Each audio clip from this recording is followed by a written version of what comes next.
Jonathan Latumahina, ayah David Ozora, ternyata baru menikah beberapa minggu sebelum anaknya menjadi korban penganiayaan yang dilakukan Mario Dandi Satrio.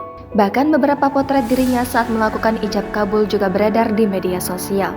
Belakangan diketahui kalau Jonathan adalah anggota tim cyber pengurus pusat GP Ansor.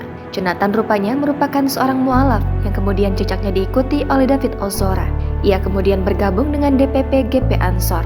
Karena menjadi anggota GP Ansor, Jonathan secara otomatis berada di bawah komando Menteri Agama RI, Yakut Khalil Qaumas. Jonathan sendiri nampaknya begitu aktif di medsos.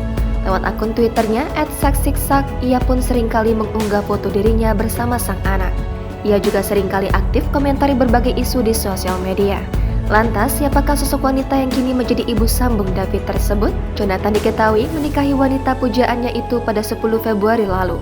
Dari undangan yang tertera, ijab kabul atau akad nikah pernikahan kedua Jonathan itu digelar di Kampung Momonot, Telajung Udik, Kecamatan Gunung Putri, Kabupaten Bogor, Jawa Barat. Dengan menggelar resepsi sederhana, undangan pernikahan ayah David disebarkan melalui media sosial. Dalam akun media sosialnya, Jonathan juga mengucap syukur telah meminang wanita pujaannya itu. Dia juga mengucapkan terima kasih pada Menteri Agama Yakut Khalil Qaumas yang telah berperan dalam perjalanan spiritualnya. Sementara itu, dari penelusuran Tribun Sumsel, terungkap ibu sambung David ini bernama Amelia Resolute. Amelia merupakan lulusan Antropologi Universitas Indonesia angkatan 2012.